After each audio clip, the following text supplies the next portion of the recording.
की वैल्यू ज्ञात करनी है। तब ध्यान से देखें, तब R1 बराबर, R1 का मान किसके बराबर है? PO प्लस OM के, PO प्लस OM के, राइट। R1 बराबर, ध्यान से देखना, R1 बराबर PO, P से लेकर O तक की दूरी कितनी है? स्मॉल r है, प्लस OM का मान अपन ने अभी थोड़ी देर पहले निकाला था L cos थीटा। तो R1 का मान कितना निकल कर आ गया? R1 बराबर आ गया R प्लस के L cos थीटा, आ गया ना। इसी प्रकार R2 का मान भी ज्ञात कर सकते हैं। R2 बराबर, R2 का मान क्या है? PO माइनस के ON, यही है ना, PO माइनस के ON। तो R2 बराबर, देखिए PO का मान वही है, P से लेकर O तक की दूरी कितनी है? स्मॉल r, तो ये तो वही है R स्मॉल r, माइनस के ON का मान अभी निकाला ही था L cos थीटा। तो R2 का मान भी आ गया, ठीक है। R1 और R2 के मान सभी का नंबर 1 में लगा दो, राइट।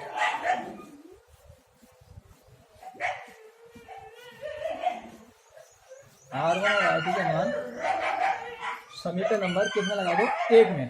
पर वो समीकरण नंबर 1 तो मिटा लीजिए, कोई बात नहीं, देख लेंगे, ठीक है। तो समीकरण नंबर 1 क्या है? V बराबर KQ R1 माइनस R2 बट्टे में R1 इंटू R2, राइट।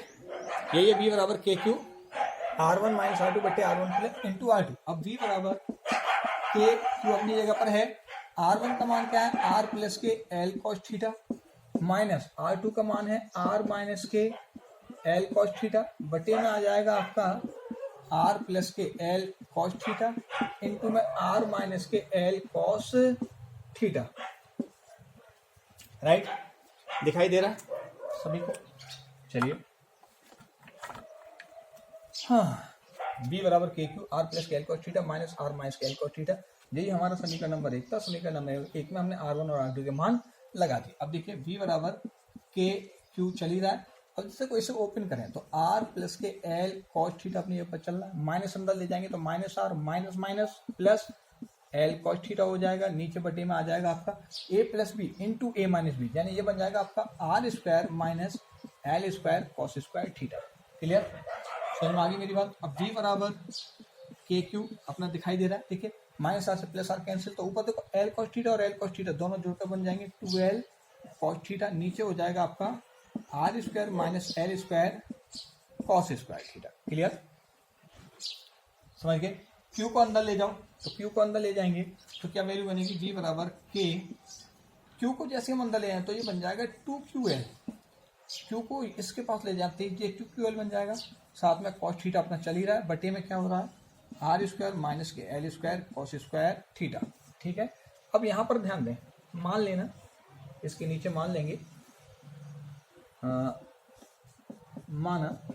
माना क्या कि यदि L cos थीटा छोटा हो R से तो L square cos square theta और भी छोटा होगा R स्क्वायर से। तो इस कंडीशन में हम L square cos square theta को नगण्य मान सकते हैं, इस कंडीशन में इसको नगण्य मान लेते हैं, राइट। जैसे नगण्य मानेंगे तो ये तो वैल्यू हो जाएगी 0, तो ऊपर क्या आ जाएगा? V बराबर, ध्यान से देखें, K 2QL cos theta, 2QL cos theta बटे में R स्क्वायर माइनस के 0, ठीक है, 2QL cos theta upon R square minus के 0। अब ध्यान से देखिए, यहाँ से V बराबर K अपने अंदर चली रहा है, 2QL को अपन जानते हैं क्या लिखते हैं? P cos theta upon R square में से 0 गए तो क्या आ जाएगा? Only R square. तो ध्यान दें, जहाँ P बराबर क्या होता है? 2QL होता है जो वैद्युत द्विध्रुव आघूर्ण कहलाता है, इसे ही हम वैद्युत द्विध्रुव आघूर्ण कहते हैं। फिर तो जो हमारे पास ये फॉर्मूला आया है V बराबर K P cos theta upon R square volt, यही वैद्युत द्विध्रुव के कारण थीटा डिग्री कोण पर, वैद्युत द्विध्रुव के कारण थीटा डिग्री कोण पर कुछ दूरी r पर किसी बिंदु P पर उत्पन्न विभव का फॉर्मूला है। अब ये ना तो अक्षीय स्थिति में ना ही निरक्षीय स्थिति में। आप सभी जानते हैं कि अक्षीय निरक्षीय स्थिति क्या होती है। आप इससे पहले वाले चैप्टर में पढ़ चुके होंगे अपने टीचर्स के द्वारा, जिसने भी आपको पढ़ाया लिखा उन्होंने आपको ये बता दिया होगा कि अक्षीय और निरक्षीय अवस्था क्या होती है।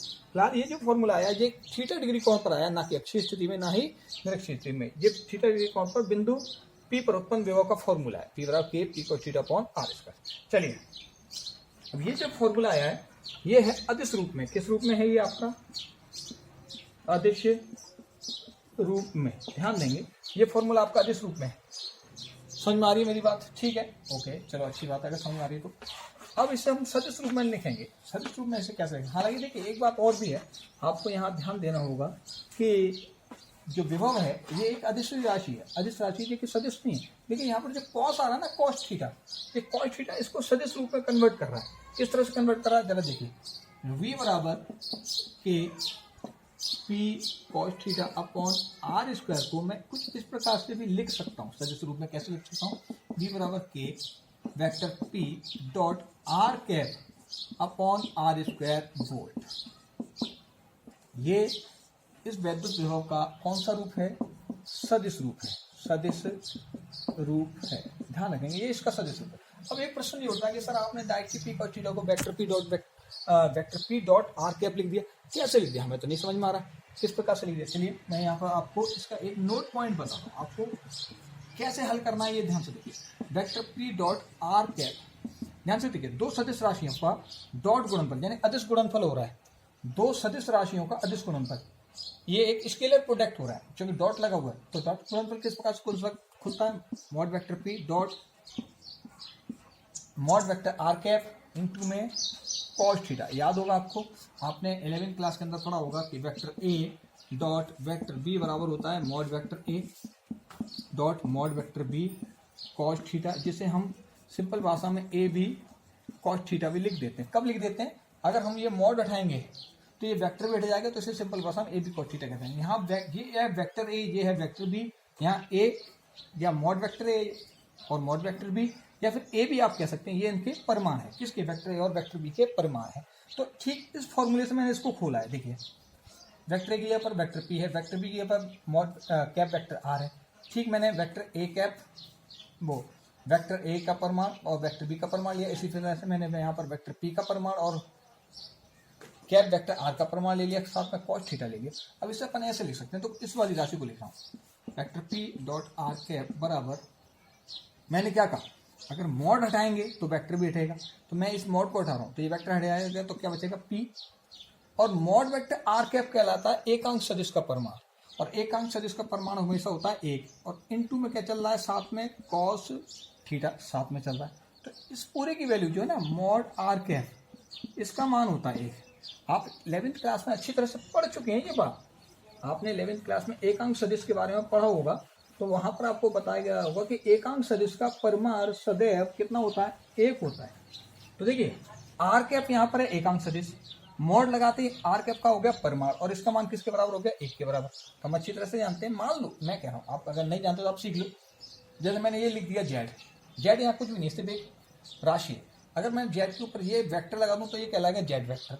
अगर मैं जेड के ऊपर ये कैप लगा दूँ तो ये कहलाएगा जेड कैप, राइट। और अगर मैं जेड कैप के दोनों तरफ ये डंडे लगा दूं तो ये कहलाएगा जेड कैप का परिमाण, यानी जेड कैप का मापांक, और जो इसका मापांक हमेशा होता है 1 के बराबर। जैसे मैंने कुछ भी लिख दिया, मैंने मान लो यहाँ पर लिख दिया राम, और राम के ऊपर कैप लगा दिया, राइट, तो राम कहलाएगा एकांक सदिश। अगर राम के ऊपर कैप लग गया तो राम कहलाएगा एकांक सदिश। इसके दोनों तरफ डंडे खींच दिए तो ये कहलाएगा राम का परिमाण, और राम के परिमाण का मान हमेशा होगा 1 के बराबर। कहने का सीधा सा मतलब ये है कि कोई भी नाम ले लो, कोई भी राशि ले लो, उसके ऊपर आपने कैप लगा दिया, वो बन गया एकांक सदिश, उसका मॉड ले लिया तो उसका वो बन गया उसका परिमाण, और परिमाण का मान हमेशा 1 के बराबर होता है। कोई भी नाम, मैं फिर रिपीट कर रहा हूँ, कोई भी नाम, ए से लेकर जेड तक अक्षर में कोई भी नाम, जैसे मैंने ये लिया एन के ऊपर लगा दिया कैप, ये कहलाएगा एकांक सदिश, 2 डंडे खींच दिए, ये कहलाएगा एन कैप यानी एकांक सदिश का परिमाण, और परिमाण हमेशा होगा 1 के बराबर, यानी इसका मान 1 के बराबर हो जाएगा। एन कैप में ये एम कैप है, ये एकांक सदिश है, 2 डंडे खींच दिए, ये बन गया एकांक सदिश का परिमाण, और इस पूरे की वैल्यू हमेशा होती है 1। बस ये कहानी है, बस समझ में आ गई मेरी बात? क्लियर? चलिए अगर समझ में आ गई तो अच्छी बात है। तो अब यहाँ पर ध्यान से देखिए, ध्यान से देखिए, ठीक है। जैसे ही मैं इन सबको आपस में मिलाऊंगा तो ये लगभग वैल्यू बनेगी आपकी vector p into R cap बराबर p कॉस थीटा। एक का गुणा इस पर में करेंगे तो ये बन जाएगा p कॉस थीटा। तो इस कारण से ध्यान से देखिए, इस p कॉस थीटा की जगह पर मैंने ये लगा दिया था। देखिए मैंने p कॉस थीटा के स्थान पर vector p dot are cap लगा दिया था। खोलने से समझ में आ गया आपको? समझ गए? वैसे आप इसी चीज को कुछ और तरीके से भी लिख सकते हैं। ध्यान से देखिए, b बराबर के लिखा ही है, वेक्टर p अपॉन, ध्यान से देखो, vector p upon R square को मैं एक तरफ लिख रहा हूँ, vector p upon R square को मैंने एक तरफ लिख दिया। हम जानते हैं कि आर कैप का मान होता है वेक्टर r अपॉन r। ध्यान दें, हम 11th क्लास में पढ़ चुके हैं कि आर कैप बराबर vector r upon mod vector r upon mod vector r, या इस फॉर्मूले को ऐसे भी लिख सकते हैं, आर कैप बराबर वेक्टर r अपॉन r। समझ में आ रही मेरी बात? एकांक सदिश बराबर सदिश बटे सदिश का परिमाण। ये एकांक सदिश कहलाती है आपकी दिशा। समझ में आ रही? ये है दिशा, ये है परिमाण, ये है सदिश। तो सदिश बराबर हो जाता है परिमाण इंटू दिशा। अगर मैं इसको ऊपर ले जाऊं तो ये बन जाएगा परिमाण इंटू दिशा। ये है परिमाण, ये है दिशा। इस एकांक सदिश को हम दिशा कहते हैं। तो हम ये 11th क्लास में पढ़ चुके हैं। तो मैंने क्या किया कि यहाँ पर आर कैप की जगह पर मैंने वेक्टर आर अपॉन आर लगा दिया। अब ध्यान से देखिए, v बराबर के तो अपनी जगह पर चल ही रहा है, vector p into vector R अपनी जगह पर है। आर स्क्वायर की पावर है 1, आर स्क्वायर इंटू आर, इन दोनों गुणा करेंगे तो पावर जोड़ेंगे, पावर कितनी हो जाएगा, आर की पावर 3। तो ये जो फॉर्मूला निकल के आए, ये भी विभव का एक सदिश रूप है। कौन सा रूप है? ये भी सदिश रूप है। समझ में आ गई मेरी बात? तो इस तरह से हमने वैद्युत द्विध्रुव के कारण उसके थीटा डिग्री कोण पर और कुछ दूरी r पर किसी बिंदु P पर विभव का अदिश मान और सदिश मान ज्ञात कर लिया। तो इस तरह से हम इन्हें ज्ञात कर सकते हैं। जैसे तो आप आसानी से याद कर ही लोगे, कोई खास बड़ी बात है नहीं। अब इसके बाद जो अगला अपना पड़ाव है वो है विशेषताएं। इसकी विशेषता क्या है? देखिए, ये ना तो थीटा डिग्री कोण पर अक्षीय अवस्था कहलाती है, ना ही निरक्षीय। तो हम अक्षीय और निरक्षीय स्थिति में विभव के मान को और ज्ञात करेंगे। तो जरा ध्यान से दें, विशेष स्थितियां। अब विशेष स्थितियों को अपन स्पेशल कंडीशन भी कहते हैं। स्पेशल कंडीशन, अब स्पेशल कंडीशंस क्या है कि मान लो पहली कंडीशन ये है कि यदि थीटा बराबर 0 डिग्री हो, थीटा बराबर क्या हो, 0 डिग्री हो, तब ध्यान से देखिए, तब कॉस थीटा में यदि मैं थीटा की जगह पर कॉस 0 डिग्री लगा दूंगा, मैंने बोला थीटा का मान 0 डिग्री, तो थीटा की जगह पर 0 डिग्री लगा दो, कॉस 0 का मान कितना हो जाएगा, 1 हो जाएगा। तो ये अवस्था कहलाती है अक्षीय अवस्था। अक्षीय अवस्था, समझ में आ रही मेरी बात? ये अवस्था कहलाती है अक्षीय अवस्था। चित्र से समझें, यहाँ था अपना -q, यहाँ था अपना +q, ठीक है, ठीक है। बीच की दूरी दोनों की 12 है, ये बिंदु A है, ये बिंदु B है। आपका एंगल ये था थीटा, राइट। अब मैं इस बिंदु P को खिसका कर यहाँ से यहाँ ले आया, नीचे की तरफ ला रहा हूँ, यानी मैं इस डंडे को पकड़ के नीचे की तरफ लेकर आ रहा हूँ, ऐसे लेकर आ रहा हूँ नीचे की तरफ। तो जाहिर से तो ये लाइन भी नीचे आएगी, धीमे धीमे ऐसे ऐसे ऐसे नीचे आती जाएगी। अगर नहीं समझ में आ रहा तो देखिए, ये लाइन अभी ऐसे है, राइट, ठीक है। थीटा बराबर 0 डिग्री का मतलब है 0 डिग्री इस रेखा से बनना चाहिए, यानी ये लाइन बिल्कुल नीचे आ जाएगी तो थीटा का मान 0 डिग्री हो जाएगा। तो देखो, अगर मैं इस लाइन को ऐसे ले आऊँ तो यहाँ एंगल घट रहा है, और इसी लाइन को अगर मैं ऊपर की तरफ ले जाऊँ तो इस एंगल का मान देखिए लगातार बढ़ते जा रहा है, क्योंकि एंगल यहाँ से नापा जाएगा, एंगल का मान लगातार बढ़ रहा है। अगर रेखा को मैं ऊपर ले जाता हूँ तो एंगल बढ़ता है, इसी रेखा को मैं नीचे लाता हूँ तो एंगल का मान लगातार घटता है। तो मैं इस रेखा को नीचे की तरफ ले आया, यहाँ ले आया ऐसे, और ये बिंदु P यहाँ जो यहाँ था वो यहाँ आ गया। तो बताइए, ये अच्छी अवस्था नहीं है? केंद्र से ये दूरी क्या हो जाएगी, पहले ये दूरी r थी, पहले ये दूरी r थी, अब वो दूरी ये बन गई r, यानी ये दूरी हो जाएगी हमारी r। देख लीजिए आप, राइट। तो ये अक्षीय स्थिति होगी। अब अक्षीय स्थिति में हमें किसका मान ज्ञात करना है, विभव का मान ज्ञात करना। तो हम अक्षीय स्थिति में विभव के फॉर्मूला, देखो हमारे पास फॉर्मूला है k बराबर p cos theta upon r square, यही है ना। यहाँ पर थीटा के पर क्या लगाना है, 0 डिग्री ऑलरेडी हम लगा चुके हैं, cos थीटा का मान, cos 0 का मान फिर भी लगा दीजिए, b बराबर k p cos 0 degree upon r square. पहली कंडीशन ये है कि थीटा के पर 0 डिग्री लगाना है आपको, और ये अच्छी अवस्था कहलाता है, ठीक है। b बराबर k, ध्यान से देखो, cos 0 का मान कितना होता है, 1 p गुणा 1 अपॉन r स्क्वायर। तो इसे आप सीधे सीधे लिख सकते हैं, b बराबर k p upon r square volt लिख सकते हैं, राइट। ये कहलाएगी आपकी v अक्षीय अवस्था। समझ में आ गई मेरी बात? v अक्षीय का मान k p upon r square होता है। समझ में आ गई मेरी बात, क्लियर है? यानी ये इसी अक्षीय अवस्था, यदि थीटा बराबर 0 डिग्री ले लिया जाए तो जो हमें विभव मिलेगा वो अक्षीय विभव कहलाएगा, अक्षीय अवस्था का विभव कहलाएगा, जिसका सूत्र होता है Kp/r² बोल। अक्षीय स्थिति में वैद्युत द्विध्रुव की अक्षीय अवस्था में विभव का मान होता ही है V अक्षीय बराबर Kp/r²। ठीक है, जहाँ K का मान सभी जानते हैं, जहाँ K बराबर होता है 1/4πε0 = 9 × 10⁹ न्यूटन मीटर स्क्वायर प्रति कूलम स्क्वायर वायु या निर्वात, वायु या किसमें, निर्वात में, ये मान होता है, सभी को पता है। क्लियर, बताने की जरूरत नहीं। अब बात आती है दूसरी जो स्पेशल कंडीशन है, वो है निरक्षीय अवस्था। अब निरक्षीय अवस्था के लिए क्या करना होगा, यदि थीटा का मान कितना हो जाए, 90 डिग्री हो जाए, कितना हो जाए, 90 डिग्री हो जाए। यदि आप थीटा को 90 डिग्री ले लें तो कॉस थीटा में, जहाँ थीटा है वहां पर 90 डिग्री लगा दीजिए। जैसे 90 डिग्री लगाए तो कॉस 90 का मान कितना हो जाता है, 0 डिग्री। अब यहाँ पर इस अवस्था को बोलते हैं निरक्षीय अवस्था, निरक्षीय अवस्था, इस अवस्था को निरक्षीय अवस्था बोलते हैं। तो अपने इसी डायग्राम में ध्यान से देखिए, अभी मैंने क्या किया था कि इस बिंदु P को पकड़कर नीचे की तरफ लाया था, यानी यहाँ लाया था, इस लाइन को मैं नीचे की तरफ लाया, ये लाइन बना दी मैंने, राइट। यहाँ से लाइन, ये लाइन जो पूरी पकड़ के ना मैं खिसका के नीचे की तरफ ले आया था, तब एंगल हो गया था 0 डिग्री। लेकिन अब क्या करना है, इसको मिटा दो। अब इस बिंदु P को पकड़कर आप ऊपर की तरफ ले जाइए, जैसे डायग्राम वही है, देखिए ध्यान से, -q +q, बीच की दूरी 2l, ठीक है, ये है एंगल थीटा, ये है दूरी r, ये है बिंदु P। मैंने क्या कहा था, ये एंगल थीटा इस रेखा के साथ बनता है।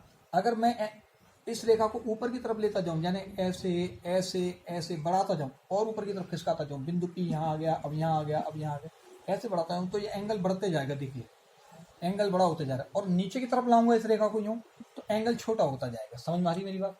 अगर मैं नीचे की तरफ खिसकाऊंगा तो एंगल छोटा होगा, ऊपर की तरफ ले जाऊंगा तो एंगल बड़ा होगा।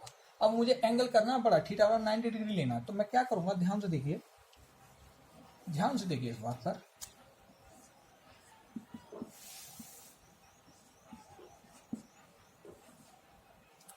ये एंगल थीटा, ये दूरी r, ये बिंदु P। अब मैं इसको पकड़कर ऐसे ले जा रहा हूँ, ध्यान से, मैं ऐसे पकड़कर इस बिंदु को ऊपर की तरफ ले जा रहा हूँ। जब मैं ऊपर की तरफ ले जाऊँ तो ये रेखा भी जो ऐसे है वो ऐसे हो जाएगी सीधे, यानी कुछ इस प्रकार की हो जाएगी, बिल्कुल स्ट्रेट आ जाएगी ये सीधे। अब ये दूरी r यहाँ ना रहकर यहाँ आ जाएगी। समझ में आ रही मेरी बात? कुछ समझ में आ रहा है? देखिए मैंने इस दूरी को कट कर दिया, क्योंकि ये दूरी यहाँ पर आ गई r, और ये बिंदु P यहाँ आ गया, राइट। और ये एंगल पूरा बदल कर अब हो गया थीटा बराबर कितना, 90 डिग्री। यानी मैं इसको इधर ले आया तो थीटा का मान बदल कर कितना हो गया, 90 डिग्री। समझ में आ रही मेरी बात?